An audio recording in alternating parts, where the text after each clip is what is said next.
Olá pessoal, olá professor Alexandre. Hoje a gente vai dar início a mais um trabalho referente dessa vez à disciplina eletiva de computabilidade e uma obra que foi muito conhecida e teve várias contribuições para esse mundo da computação, que foi o livro O Advento do Algoritmo de David. Meu nome é Wellington Araújo e aqui a gente vai tratar basicamente o 8º capítulo dessa obra, no qual trata sobre a fuga para a abstração. Então, vamos lá. Diante da tentativa, através do senso comum, para explicar vários fenômenos naturais, já contando com alguns formalismos, axiomatizações derivados da própria matemática, Gödel, em 1931, ele surge basicamente para dar um ar de mais importância para a lógica. Em vez de utilizar o senso comum para explicar os fenômenos, basicamente a lógica ela procurava entender as leis pelas quais a natureza funcionava, diferentemente do que era utilizado nos formalismos matemáticos, diferente do que o senso comum ele tentava fundamentar. Então foi em Viena que Gödel ele começou a apresentar os primeiros resultados do seu trabalho, só que não obtendo êxito por parte da compreensão do público que ali prestigiava nas apresentações, Ou seja, poucos lógicos eles conseguiam compreender a fundo a natureza, a importância do que tratava o seu trabalho. Não demoraria que esses rumores chegariam aos Estados Unidos, e foi o que aconteceu. Em Princeton, ele começou a apresentar vários seminários a respeito das provas que ele já estava demonstrando em Viena, só que da mesma forma, os matemáticos e os filósofos da época, em sua maior parte também não compreendia tudo que era dito, que nasce daí um dos teoremas mais conhecidos por parte dele, que foi o teorema da incompletude. É importante frisar que na plateia, na qual Gödel ele estava apresentando seus seminários, um público renomado, que foram caras que posteriormente também tinham a sua parte de contribuição principal na história da matemática, na história da computação.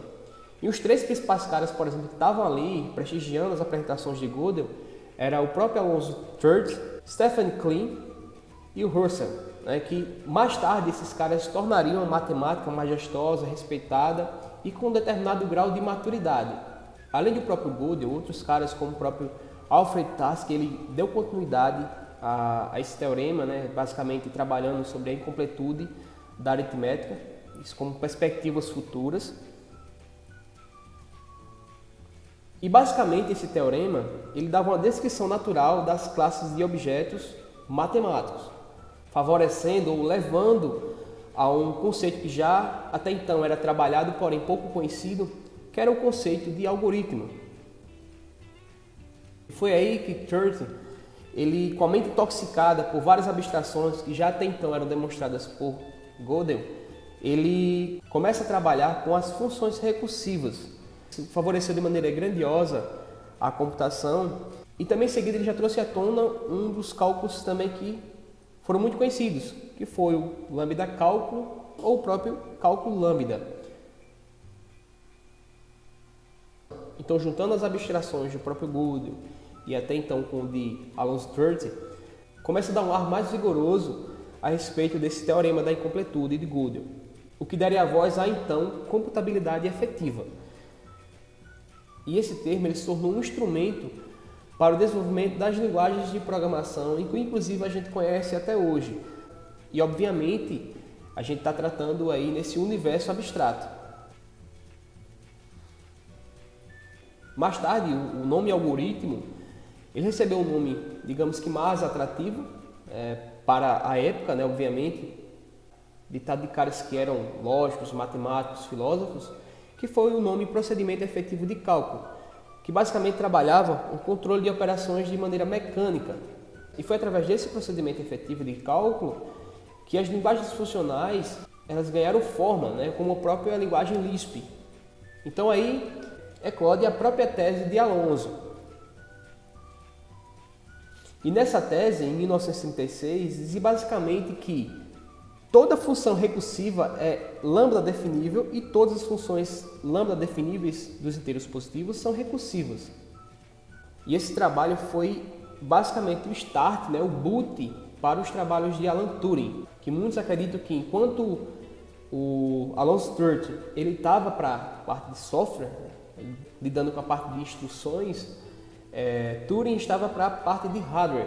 Ele basicamente utiliza toda a fundamentação de de Church. É tão provado que, para a história, é reconhecido como de Church-Turing, por conta dessa combinação desses trabalhos. Eles trabalharam juntos, dando total relevância, principalmente aí falando, não só para a matemática, mas para o mundo da computação, porque começa a ganhar forma não só a parte da lógica, da programação, através da geração de linguagens de programação, linguagens funcionais, apesar de ser uma abstração, mas também já dando ênfase, dando realidade do que poderia ser tratado através de uma máquina, que futuramente foi conhecido como a máquina de Turing.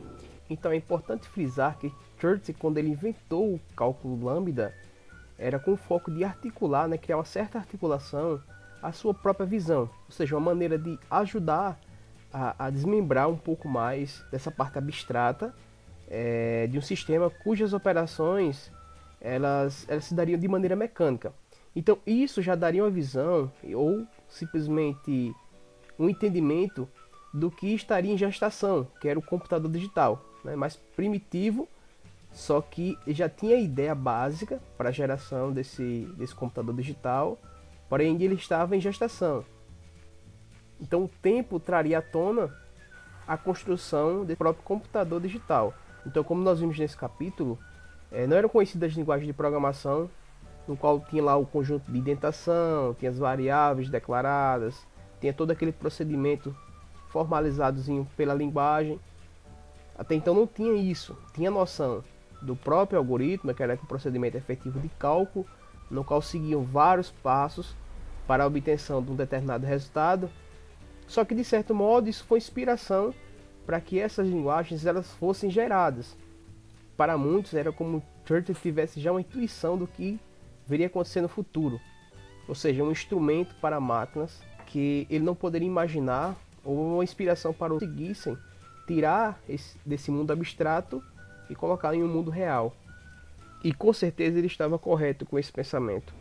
Então é perceptível que nesse capítulo a gente lida muito com o conceito de abstrações. Nada tinha sido colocado a mão na massa propriamente dita, mas já tinha toda a fundamentação, toda a parte teórica que ajudaria o desenvolvimento futuro em outros trabalhos relevantes.